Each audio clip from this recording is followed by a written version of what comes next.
Halo Vespaholic, ketemu lagi ya barengan saya Noel Vespa. Dan kali ini saya ada yang seru nih. Kita akan ngomongin bagaimana caranya membuat kopling Vespa Racing. Nah, modalnya apa aja, yang dibutuhkan apa aja, nanti kita bahas.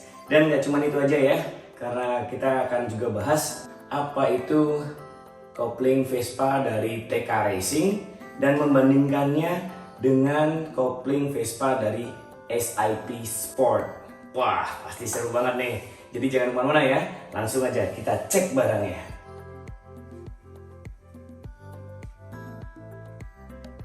Oke, kita nanti akan membahas satu persatu mengenai kopling ini, ya. Yang pertama di sini ada kopling standar yang dimodifikasi untuk race ya. Ini untuk Vespa tune up dengan bermodalkan 1,2 juta, 1,4 juta bisa membuat seperti ini. Kemudian ini adalah kopling TK Racing Vespa ya, gigi 23. Dan yang di sini adalah kopling SIP Sport. Di sini harga 4 jutaan ya. Kemudian yang TK Racing harga 1,8 jutaan. Nanti kita akan bahas bagaimana cara membuat kopling standar menjadi kopling untuk mesin tune up. Modalnya apa aja, cara masangnya gimana, dan juga di sini adalah serupa tapi tak sama antara TK Racing dan juga kopling Vespa dari SIP Sport. Kita akan cek nanti apa persamaan dan perbedaannya. Oke semuanya, di sini ada 3 set dari kopling yang berbeda. Tapi sebelumnya, yang pertama kita akan bahas bagaimana caranya membuat kopling Vespa Racing ya. Yang pertama yang Anda butuhkan adalah mangkok kopling. Yang saya pakai di sini dari FA Italy ya. Kalau mau Anda membuat kopling racing, seharusnya Anda pakai bahan yang berkualitas juga. Jadi saya pilih FA Italia ya. Kalau Anda mau pilih juga PA juga bagus, PA Italy ya mereknya ya. Nah, ini yang saya gunakan. Kemudian di sini ada set kopling, kampas koplingnya. Ada plat, 3 plat dan juga 4 kampas kopling. Ini mereknya Polini ya. Anda bisa lihat di sini. Polini. Ini harganya kurang lebih 650 ribuan ya. Sedangkan mangkok kopling ya harganya kurang lebih 200 ribuan. Nah, di sini sudah saya pasangkan ada sabuk. Ini menghindari jika RPM tinggi ketika mau mekar ini akan ditahan oleh sabuk kopling ini ya. Dan harganya sabuk kopling kurang lebih 50 ribuan. Untuk ngelasnya kurang lebih 10 ribu ya. Oke, langsung kita aja mulai ya. Nah, sekarang kita akan masukkan dulu kap dari dudukan per koplingnya ke dalam lubang-lubang yang ada di mangkok koplingnya. Yang saya gunakan nih dari Vigano. Kurang lebih harganya satu set paling 30 ribu ya, isi 7. Kemudian masukkan ke dalamnya seperti ini. Dan kita akan lanjut untuk memasukkan dari per koplingnya. Ini per kopling sudah satu set ya, sudah satu set dengan bawaannya dari Polini. Harga kurang lebih 650-an ya, tergantung siapa yang jual ya. Ada 700, tergantung nanti Anda beli di mana. 650 sampai 700 ribuan. Oke. Dan kita masukkan. Ini pernya nggak terlalu keras ya, tapi kenyal banget. Nggak terlalu keras tapi kenyal. Dan yang pasti kualitasnya kalau dari Polini emang dia didesain materialnya untuk kecepatan tinggi dan juga untuk menahan panas. Jadi dalam kondisi panas tinggi dia si kopling per ini tidak gampang berubah bentuk. Oke, kita akan pasang. Nah, seperti ini. Kemudian kita akan pasang plat drive-nya. Saya pakai ini plat drive harga kurang lebih 200 ribuan ya. Kita akan masukkan. Pastikan Anda akan lihat kalau per 7 di sini ada lubangnya. Samakan dengan lubang yang ada di mangkok kopling seperti ini ya, mangkoknya dan juga backplate-nya atau plate drive-nya itu satu garis ada lubangnya ya. Pastikan lubangnya satu garis agar tidak terjadi kesalahan dalam perputarannya atau pairnya malah nggak beres nanti kerjanya. Oke. Dan kemudian kita akan masukkan tracker. Ini biasanya digunakan untuk magnet ya. Saya akan menggunakan tracker, kasih bearing untuk apa? Menekan backplate-nya ke mangkoknya. Dan saya akan tekan, masukkan, dan kita akan putar. Nah, sekarang dengan menggunakan obeng minus ya, kita akan paskan, masukkan obeng minusnya ke dalam sela-sela mangkok koplingnya untuk memastikan pairnya benar-benar masuk ke dalam dudukan dari backplate-nya.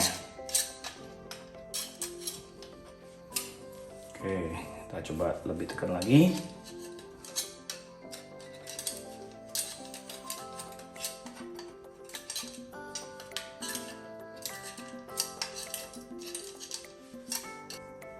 Oke, tampaknya sudah pas.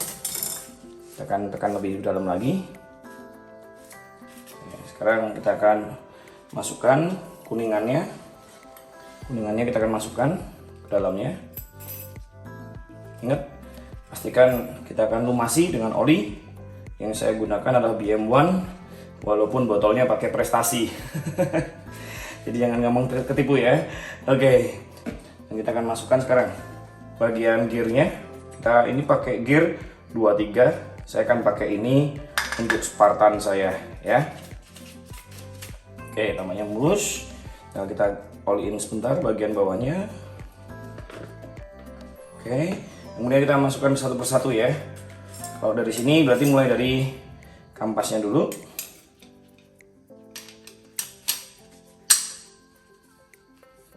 Dan dilanjut kita all in dulu lagi mengelilinginya. Oke, kemudian masukkan bagian platnya, lanjut platnya.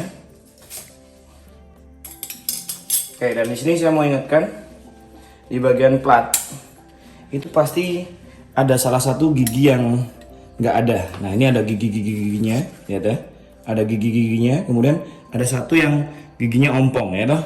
Nah, kita akan menyusunnya itu searah. Gigi yang ompong tadi nanti bakal satu garis. Ya, jadi jangan disilang-seling ya. Ini untuk memungkinkan jalur olinya dari plat ini, dari plat kopling ini itu memungkinkan lebih banyak ruang agar oli dapat menembus sampai belakang lapisan dari si kampas koplingnya ya. Itu tujuannya. Oke, sebagai patokannya. Kemudian Anda all in lagi. Ya, dan kita masukkan lagi. Ya, ini bagian kampasnya masuk, all in lagi, dan kita akan lakukan seterusnya sampai ini. Ya, dengan cara yang ini, oli pasang. Oke, kita cek lagi yang ompong yang mana nih? Oh, yang di sini. Oh, berarti kita pasin di sini. Ya, di sana ya, di sini. Oke, nah, pas nggak? Oh, pas. Ya, ternyata satu garis ya lubangnya. Biar nanti kemungkinan oli untuk masuk ke dalam plat itu sampai kampas koplingnya lebih besar kemungkinannya ya.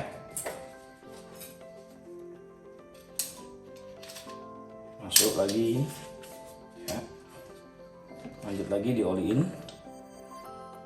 Dan yang terakhir untuk kampas plat koplingnya. Oke, kita cek dulu yang bagian ompong di atas bagian ompong ya. Yang ompong ketemu ompong, yes, masuk. Kemudian kita akan all in yang terakhir, pasang bagian kampas teratas ya. Oke, dah. Sekarang saya akan pakai klipnya. Ini klipnya saya dari BGM ya. BGM saya pakai. Ini harganya kurang lebih 150 ribuan ya. Kita akan masukkan dan butuh yang namanya tang circlip. Oke, kancingannya ini kita masukkan. Oke, emang kalau dari BGM lebih keras dibandingkan kancingan dari SIP ya. Nah, akhirnya kepasang. Oke, pada tempatnya. Oke, sekarang lihat baik-baik nih. pastikan bagian putusannya atau patahannya dari sirklipnya ini tidak berada di bagian rongga, tapi di dalam dari dudukan kancingannya ya, biar tidak gampang terlepas nantinya pada saat panas dan perputaran tinggi. Oke, ya kurang lebih ongkosnya ya antara 1.200.000-an sampai 1.400.000-an untuk membuat kopling racing versi standar ya. Oke, seperti ini bentuknya. Kalau dilihat-lihat, ini bentuknya seperti Pinasco Touring ya, kopling Pinasco Tourer ya. Bagus juga ya barangnya. Coba lihat detailnya nih. Ini bagian koplingnya untuk lubang pernapasannya. Kemudian ini bagian sabuknya, rapi. Sirklipnya dan juga giginya. Jumlahnya 23 karena saya akan pakai untuk mesin Spartan 200 bisa, untuk Strada juga bisa, dan juga untuk Excel 200 bisa. Saatnya kita bahas sekarang mengenai perbedaan kopling TK Racing ini di sini dengan kopling SIP tipe Sport. Oke. Nah, katanya sih SIP tipe Sport yang ini bisa menghandle tenaga sampai 20 ke 25 horsepower. Berarti ini buat untuk sport, touring, harian dengan mesin tune up bisa digunakan. Nah, coba kita bandingkan ya. Ini terkenal serupa tapi tidak sama. Tapi bagaimana persamaannya dan perbedaannya? Dari bentuk, ukuran, kita akan cek langsung dengan menggunakan skate mat ya. Ini yang bagian TK Racing dulu kita akan bahas. Nah, TK Racing itu punya satu mangkok ya dengan 8 per dengan 8 dudukan rivet seperti ini ya, dengan sabuk mengelilinginya seperti ini, dan ada titik lasnya juga. Jadi nggak cuma rivet 8, tapi ada las-lasannya, titikan las untuk memperkuat dari penahanan kopling ini. Ini dari TK Racing. Oke, kita ukur dulu untuk bagian kedalamannya dari pinggir ke dalam berapa.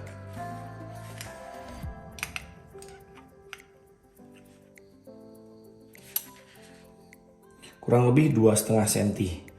Biar kita nanti tahu toleransinya untuk pengoplingannya bagaimana ya. Nah, sekarang kita akan bahas mangkok dari SIP.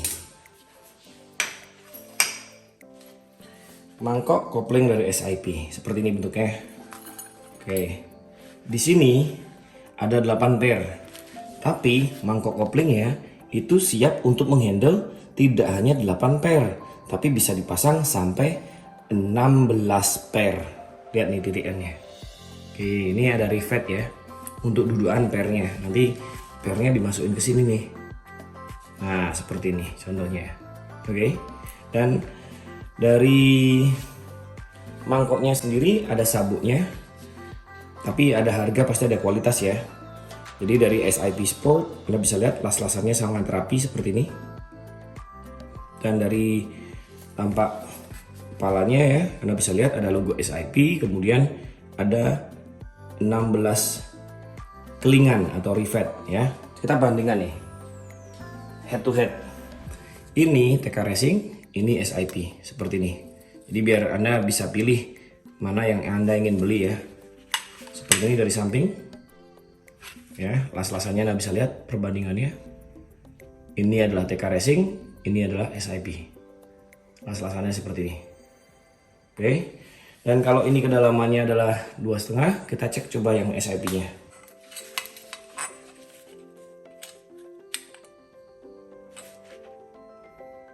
Kurang lebih sama 2,5.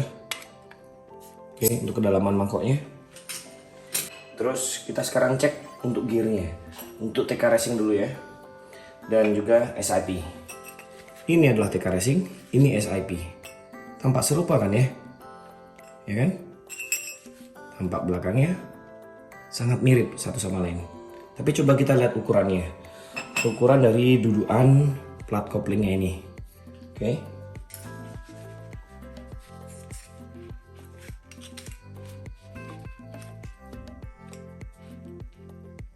7 mili untuk dudukan setiap ruasnya 7 mili dari TK Racing. Terus kita cek untuk SIP, jadi 6,5 mili kurang lebihnya ya. Nih ada perbedaan setengah mili di dudukan dari gearnya. Di SIP dia lebih kecil untuk ruang dari plat koplingnya. Oke. Kemudian kita bandingkan kampasnya. Dari TK Racing dia punya 1, 2, 3, 4, 5. Jadi 5 kampas kopling. Tapi nanti kita akan cek ketebalannya ya. Sedangkan dari SIP dia punya 1, 2, 3, 4 kampas kopling.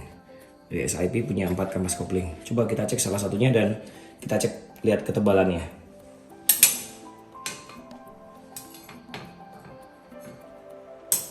Kita cek dulu ketebalan dari TK Racing. Untuk ketebalan plat besinya dulu ya. Dia ketebalannya kurang lebih 1,5, lihat nih, 1,5 mili. Kemudian dari SIP coba kita lihat, kurang lebih sama 1,5 mili. Lihat ya. Oke. Nah, coba kita lihat ketebalan dari kampasnya sekarang. 3 mili. Sedangkan untuk ketebalan kampas koplingnya dari TK Racing 3 mili juga ya. 3 mili. Coba sekarang kita lihat bagian platnya, plat geseknya. Oke, 1, 2, 3, 4, 5. Ini ada 5 dari TK Racing. Sekarang kita lihat bagian plat geseknya dari SIP. Nah, di sini tampak beda nih. 1, 2, 3, 4. 4 nih. Tapi ketebalannya jauh beda. Berat dan tebalnya beda. TK Racing jauh lebih ringan, tapi keunggulannya dia ada seperti untuk area untuk bisa menggigit dari kampasnya ya. Ini ada titik-titiknya di sini. Sedangkan dari SIP tidak. Oke, polosan kayak gini. Tapi dia lebih berat. Dari SIP lebih berat. Coba kita lihat untuk ketebalannya. Mulai dari TK Racing dulu. 1 mili. Sedangkan dari SIP ketebalannya adalah 1,5 mili. Jadi setengah mili lebih tebal ya. Untuk pernya. Nah, ini per dari TK Racing. Sedangkan ini per dari SIP. Coba kita jajarkan ya. Lihat nih. Pernya dari TK Racing kita ukur dulu. Panjang normalnya kalau tanpa tekanan 2,4 mili. Ya, 2,4 mili. Sedangkan kondisi per tanpa tekanannya dari SIP dia 2,3 mili ya. Sekarang kita cek tingkat kekerasannya. Ini lumayan empuk ya, dari SIP lumayan empuk. Coba kita bandingkan dengan TK Racing. Nah, TK Racing ternyata di sini pernya lebih keras dibandingkan SIP. Sear clipsnya ini dari mangkok kopling TK Racing saya sudah ganti karena dari TK Racing adalah tipis. Saya ganti, saya pakai ini untuk sear clipsnya. Sear clipsnya saya pakai dari SIP ya. Oke. Sekian dari saya untuk Anda bisa tahu bagaimana perbedaan dan persamaan dari kedua kopling yang berbeda. Dari harganya jauh berbeda. Untuk TK Racing harganya kurang lebih 1,8-1,9 juta. Kemudian untuk harga satu set kopling dari SIP ini adalah kurang lebihnya 4 juta. Ada harga, ada rupa. Silahkan Anda bisa pilih menyesuaikan kantong Anda. Oke, semuanya Vespa lover. Tadi kita udah bahas apa perbedaan dan persamaan dari kopling TK Racing Vespa ya dengan kopling Vespa dari SIP Sport, dan juga saya sudah bagikan caranya bagaimana membuat kopling standar yang racing juga. Oke, semoga video saya membantu. Jika Anda puas dan suka dengan video saya, silahkan Anda bisa like, subscribe, dan bunyikan lambang lonceng di YouTube Anda. Oke, kalau begitu terima kasih sudah bergabung bersama Noel Vespa. Sampai bertemu di video dari saya selanjutnya. Bye.